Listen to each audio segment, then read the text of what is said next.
Have you ever wondered why it's so hard to get an answer or get help when it comes to anxiety? Why is it that with all the medical advances that we've had over the last few decades, it's so hard to get people to recovery? Depending on who you ask, they say different things. Why is that? Why isn't there a general consensus? Well, in this video, I'm going to share with you why it's very hard to get people to recovery, and a lot of it is the conventional approach that we have to dealing with anxiety and honestly mental health in general. So if you're really confused and like me, you were just trying to figure out basic answers, well, in this video I'll share with you why that happens and what to really focus on so that you can get out of this problem once and for all. So let's get it started.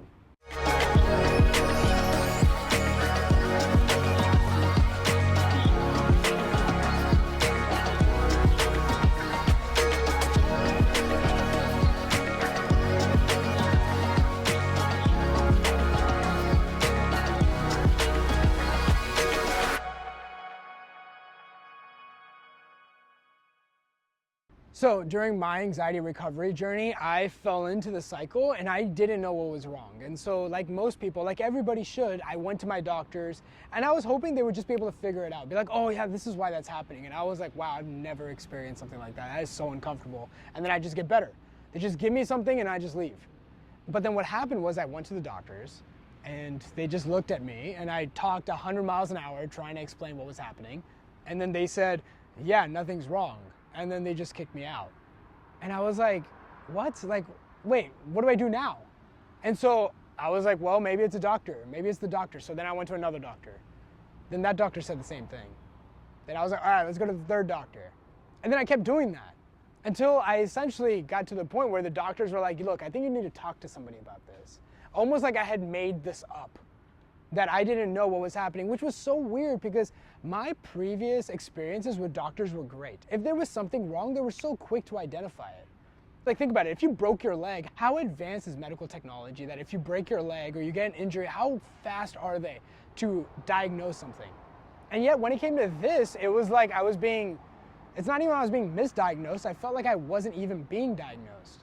And so over time, I just got fed up with it and I said, okay, cool. Well, then if you want me to talk to somebody, I'll talk to somebody. And so I talked to therapists and I went to different ones because, again, I was getting different answers. One therapist was saying, one therapist was just listen to me and then said, time's up. I'll see you next week. And then I had other therapists that were trying to go into my past childhood for some reason.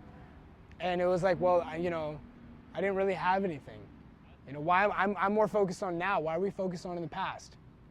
And then after that, when that didn't work, well, then I said, screw it, I'll figure it out on my own. So then I started Google searching. Then I started going alternative medicine, alternative approaches. And each approach, obviously, they were trying to sell me whatever they were giving, right? Went to acupuncturist, acupuncture. Went to a physical therapist, oh, it's physical therapy. Went to a nutritionist, they said this. Went to a chiropractor, it was because of alignment. And I was like, why? It's, like, why is this happening? And you may be experiencing the same thing. This video is made in 2021. And how is it still so hard? How is it with everything else? They're so quick to identify things, but when it comes to anxiety, it's difficult. And the answer is actually very clear, which is once you get everything ruled out, right? The truth is, anxiety is not a medical problem. It's true, anxiety really isn't a medical problem. Now, can medical problems cause anxiety? Of course, that's why it's important to get everything ruled out, right? There can be a lot of things that can actually cause anxiety. There can be thyroid issues, there can be actual vitamin deficiencies, there's a whole array of things. I don't even want to get into it. But once you've gotten that ruled out, I think the conventional approach is we still look at it as a medical problem. And that's not the truth. It's not a medical problem. I know how intense these physical symptoms are. I know how easy it is to think it's a physical symptom. I know how easy it is for you to think that this is a physical problem, right? Because you're experiencing physical symptoms, right? Or you may think it's a mental problem. Well, it's none of those things. So you may be thinking, well, then what is it, Shaan? Is it like a spiritual problem? Is it like some other problem?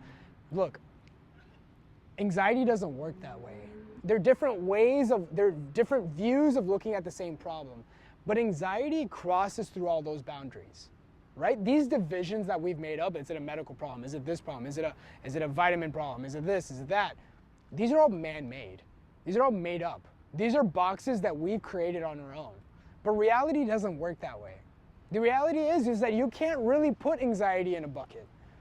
You really can't. And that's very hard, especially in Western societies. It's very hard because we're so used to compartmentalizing. Oh, it's this problem. Oh, okay, it's that problem. You know, mind-body approach, right? Have you heard that term, mind and body? Which is kind of silly if you think about it, because we made a division between mind and body when there really is no division. It's still you, right? It's still part of you. It's all part of the same thing. There's really no division. But we do it because we categorize. And the problem is that when people are trying to address anxiety, they're trying to address it in a categorical manner. This is why it's so hard. And so what the natural response is, people throw it in every box. Oh, it's a diet issue. Oh, it's an exercise issue. Oh, it's a mindset issue. Oh, it's a trauma issue. Everyone breaks it down. Now here's the thing.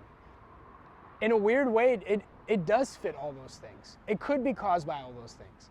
But at the same time, it's not a medical problem. But the key is this.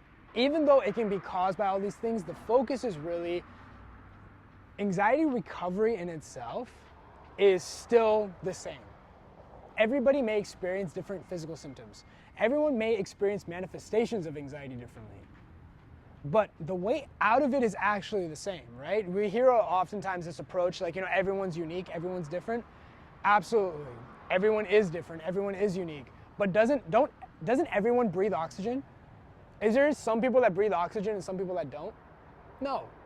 Everyone breathes it. And so the key is that recovery is like that too, right? Recovery is a lot about the nervous system. It's about how the nervous system interacts with the outside world, how it interacts with how you're feeling. There's a whole bunch of other systems. Just for simplicity, I say the nervous system. Now there's a lot more complexity to that. But the key is this. Look, anxiety doesn't fit a bucket. But the solution is very simple. And it's not overnight. And that brings me to my next point in the fact that we're so used to a society where we're so used to a quick fix. You have a quick problem, quick answer, quick solution. Convenience is key. Comfort is an ideal. But when it comes to anxiety recovery, it doesn't work that way. It's not about comfort. It's about long-term freedom. But we've been developed to be so comfortable that our comfort threshold is so low. And so what happens is when people are struggling with anxiety, they're just so desperate to feel better right now. I get it. I know the feeling. I was the exact same. And so what happens as a consequence is that, you get people selling you things that are quick comfort. Why wouldn't they? There's a market for it. There's a demand. But here's the problem. Does it make you free from the anxiety? No. You may feel better in the moment, but you're still a slave to the anxiety. The anxiety always comes back. Sure, you feel a little bit better in the moment, but this problem isn't fixed. It's still just a Band-Aid.